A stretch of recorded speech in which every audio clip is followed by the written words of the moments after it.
Kumusta? Alam mo, lahat naman tayo gusto ng katiyakan, lalo na pagdating sa lupa, 'di ba? Yung alam mong sayo talaga.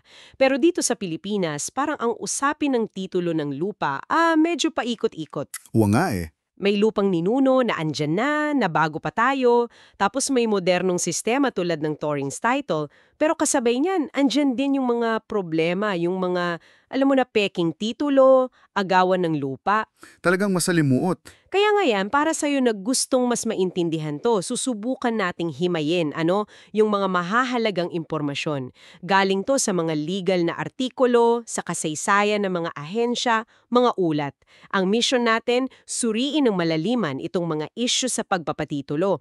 Ano ba talaga ang dapat mong malaman at bantayan? Okay, simulan na natin tong paghimay. Unahin natin yung pinakapundasyon dapat sana, yung torrent system. Familiar ka ba dito? Oo naman. Ito yung system na pinakilala pa noong 1902, Act 496. Ang goal talaga, gawing absolute and indefeasible yung titulo. Kumbaga, simple at sigurado. Tama, yun ang pangako. At dito, pumapasok yung Land Registration Authority o LRA na alam mo ba, nag-evolve din pala to. Dati pala Court of Land Registration, tapos naging GLRC, LRC, NLTDRA, hanggang sa LRA ngayon. Oo, mahaba rin ang kasaysayan yan. Yung LRA, sila yung tagapamahala ngayon ng torrent system. Pero yun nga, kahit yun ang pundasyon, hindi nawawala yung mga hamon. Anong klaseng mga hamon ba yan? Kasi parang ang ganda ng konsepto eh. Isang titulo, sigurado. Maganda nga sa papel. Pero sa realidad, number one dyan, yung delays. Yung pagkakaantala. Sobrang tagal minsan ng proseso. Gaano katagal ba usually? Nako, depende. Pero madalas inaabot ng buwan. Minsan, taon pa nga. Dahil sa, alam mo na, bürokrasya, daming papeles, kakulangan sa tao, minsan sa gamit. Yung LTCP nila. Isa rin yun, yung Land Titling Computerization Project, malaking tulong sana, pero hindi pa kasi tapos sa buong bansa. So may mga opisina pa ring mano-mano. Isa pang malaking problema, yung discrepancies naman sa records. Pagkakaiba-iba, paano yun? Oo, minsan maling sukat dahil sa lumang survey. O kaya, eto mas matindi, may dalawa o higit pang titulo para sa iisang lupa. Ha? Paano nangyayari yun? Pwedeng error, pwedeng mamaya mapag-usapan natin, pwedeng fraud. O kaya, yung mga records mismo, luma na, punit o kulang-kulang. Ang laki ng epekto niyan sa mga may-ari. Grabe. Okay, so yan yung sa torrent system. Pero teka, may isa pang layer, di ba? Yung mas nauna pa raw dito, yung sa mga ninuno natin. Oo. Yung lupang ninuno o ancestral lands. Importante yan. Paano ba yan kinilala? Kasi parang hiwalay siya sa sistema ng gobyerno dati. Actually, kinilala yan ng Korte Suprema, yung sa US pa noon, sa kasong Carreño versus Insular Government. 1909 pa yon. Sinabi doon na yung pag-okupa ng lupa, since time immemorial, kahit walang titulo galing sa Espanya o Amerika, nagbibigay na ng karapatan sa pagmamayari. Native title ang tawag nila. Wow! So matagal na palang recognized yan. Oo. At dito sa atin, formal na isinabatas yan noong 1997 sa Indigenous Peoples' Rights Act or IPRA, RA 8371. Dito na pumapasok yung mga CADT at CALT. Tama. Yung ancestral domain, AD, para sa buong teritoryo ng komunidad. Tapos yung ancestral land, AL, para sa mga pamilya o individual. Ang titulo nila, Certificate of Ancestral Domain Title, CADT, at Certificate of Ancestral Land Title, CALT. At sino naman ang ahensyang mamamahala dito? Hindi LRA. Hindi. Ito naman yung National Commission on Indigenous Peoples or NCIP. Sila ang may hawak niyan. Okay, so dalawang magkaibang sistema, magkaibang ahensya. Nagkakaintindihan ba sila o dito nagkakagulo? Yun na nga. Dito nagkakaroon yung tinatawag na hybrid legal regime. Parang dalawang batas ang umiiral minsan sa isang lugar. Paano yon? Halimbawa? Halimbawa, sa usapin ng mana o pag-aayos ng away sa lupa sa loob ng isang katutubong komunidad, ang sinusunod nila ay yung customary law nila. Hindi yung civil code natin. May sarili silang proseso. Meron. Yung mga tungtungtong o budong, Yung mga elders ang nag-aayos bago pa yan umabot sa NCIP. Mukhang maayos naman kung ganun. Saan yung conflict? Ang malaking conflict kapag nagpatong na yung mga titulo, yung overlapping titles. Eto na yun. Yung may hawak ng Torrens title tapos may magpapakita ng KDT o CALT para sa parehong lupa? Exactly. O kaya, yung lupang may KADT, napasa mapalasa na ipamahagi sa ilalim ng agrarian reform. So may CLOA naman galing sa DAR. Nako! Paano inaayos yan? Sunubukan yan. Nagkaroon ng Joint Administrative Order yung NCIP, DAR at DENR noong 2012 para mag-harmonize daw. Kaso Hindi gumana. hindi naging successful.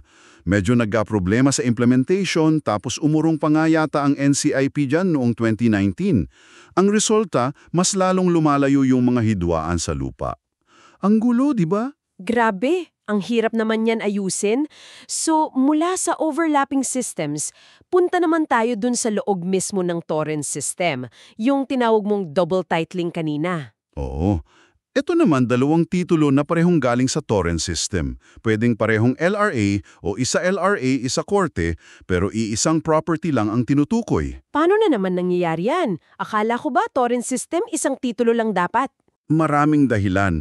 Pwedeng simpleng clerical error lang talaga. Nagkamali ng type, ng sukat sa survey. Pwede ring fraud o kamloloko. Minsan naman, yung isa sa mga titulo, ang pinanggalingan pala isang void o peking titulo sa simula pa lang. Yung tinatawag na void ancestral chain. Void ancestral chain? Oo, parang yung original na titulo, peke pala. Kaya lahat ng sumunod na titulo mula doon, void din dapat.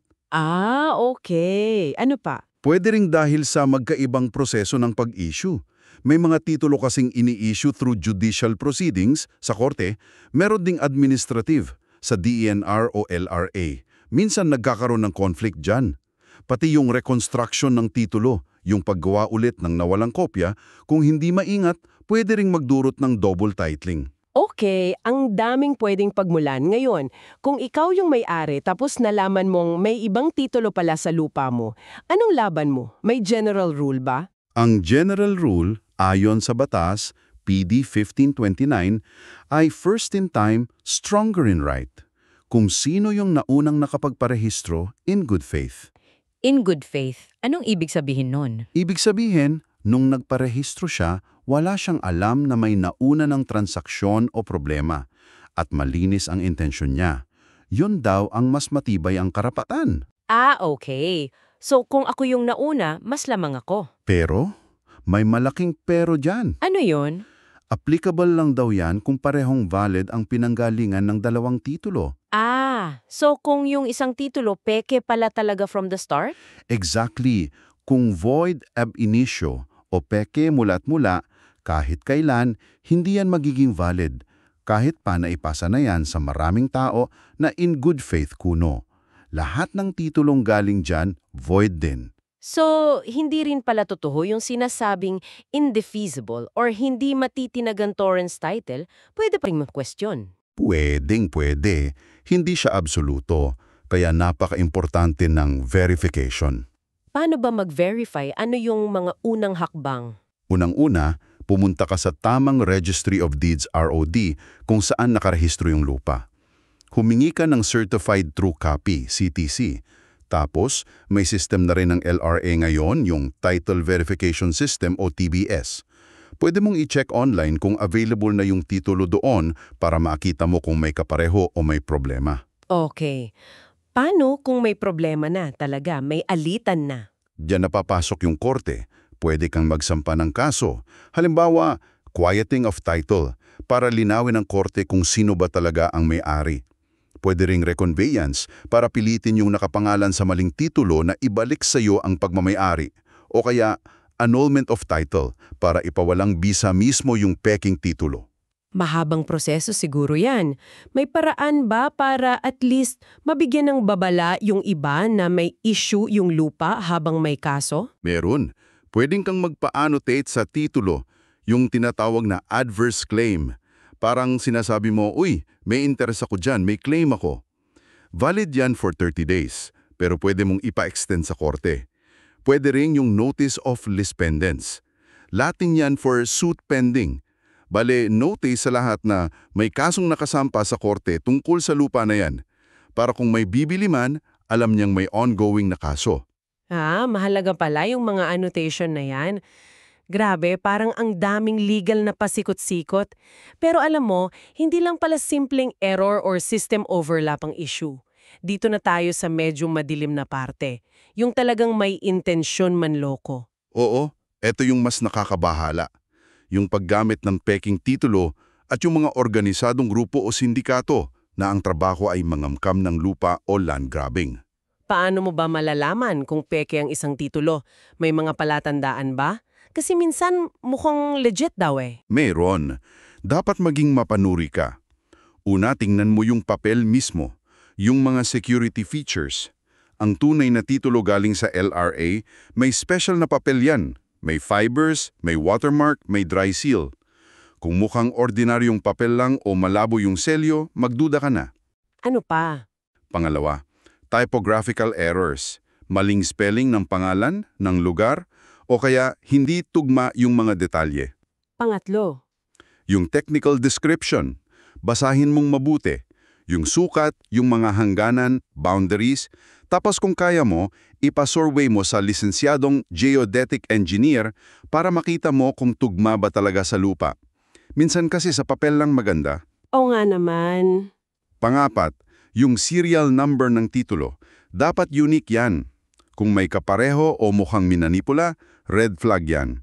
At tandaan, madalas ang target ng mga sindikato, yung mga vulnerable. Yung mga matatanda na, mga OFW na malayo, o yung mga hindi masyadong alam ang proseso. Nakakatakot. Ano mang parusa sa mga gumagawa niyan? Lalo na kung sindikato. Mabigat yan. Kriminal na kaso yan. Una, falsification of public documents, kasi public document ang titulo. Pangalawa, estafa o panunloko, lalo na kung may nabiktima at nagbayad.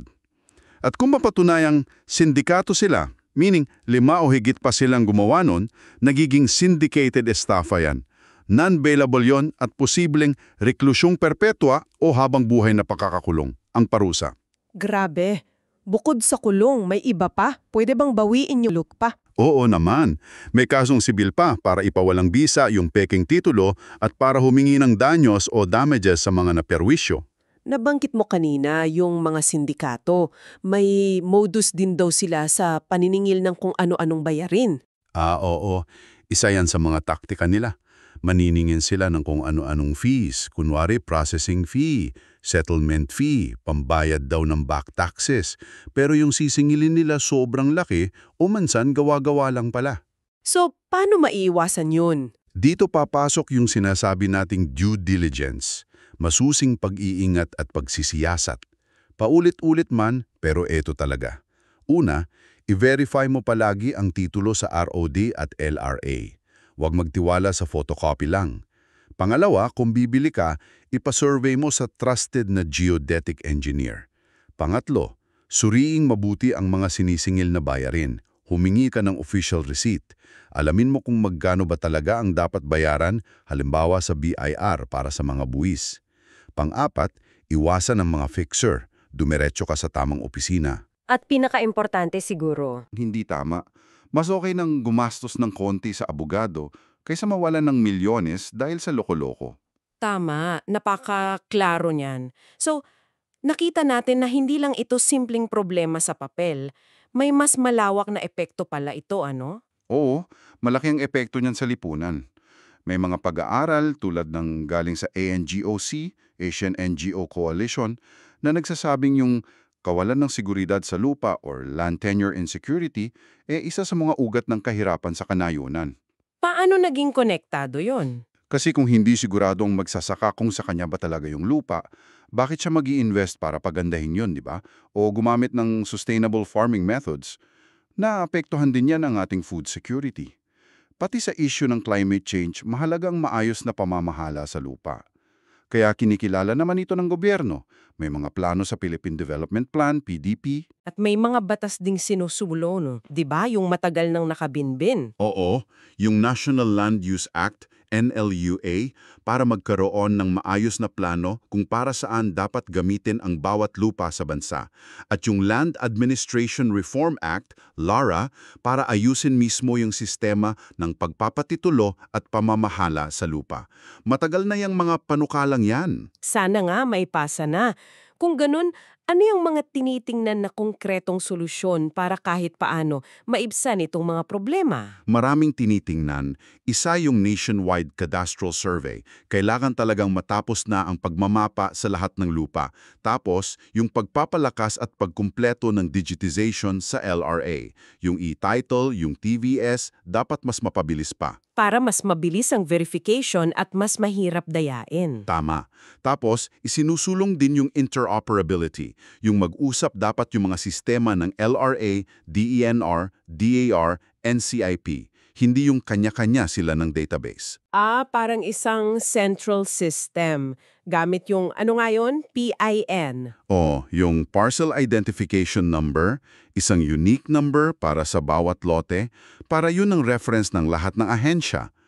Isang Land Administration and Management System, LAMS, sana. Malaking tulong din ang paggamit ng Alternative Dispute Resolution para yung mga awayan sa lupa, hindi na lahat kailangang umabot sa korte na matagal at magastos. Pwedeng idaan sa mediation o arbitration. May tulong din ba galing sa labas like international orgs? Meron din. Halimbawa, ang Asian Development Bank, ADB, may mga polisiya sila tulad ng Environmental and Social Framework, ESF, lalo na yung ESS5 sa land acquisition. Layunin niyan, protektahan yung mga karapatan ng mga taong mahaapektuhan ng mga proyektong pinopunduhan nila, lalo na sa usapin ng lupa.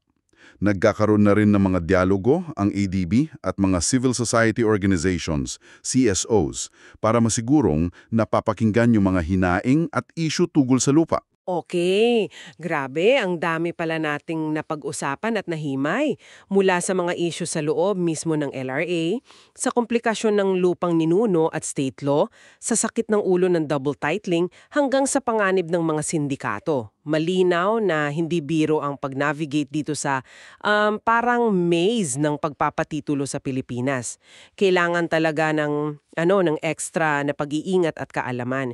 Kaya para sa iyo na nakikinig, lalo na kung may kinalaman ka sa lupa, may-ari ka man, bibili o magmamana, ang aral dito ay maging mapanuri. Maging maingat, huwag matakot magtanong at mag-verify. Itong makasaysayang pagpatong-patong ng batas, itong mga hamon sa implementasyon na parang walang katapusan, itong mabagal na pagsulong ng teknolohiya, at yung banta ng panloloko, posible pa kaya nating makamit ng buo yung orihinal na pangako ng torrent system? Yung simple, mabilis, at talagang siguradong pagmamayari ng lupa. O baka naman, talagang mananatiling bahagi na ng landscape natin itong mga komplikasyon at alitan na to, hanggat walang isang malaki at fundamental na pagbabago sa buong sistema. Marahil, isang bagay na pwede mong pag-isipan o saliksikin pa ay yung detalye ng mga reformang nabanggit natin, tulad ng LARA o NNUA. Ano nga ba talaga ang laman nun? At may pag-asa kayang masagot nito yung mga problemang pinag-usapan natin?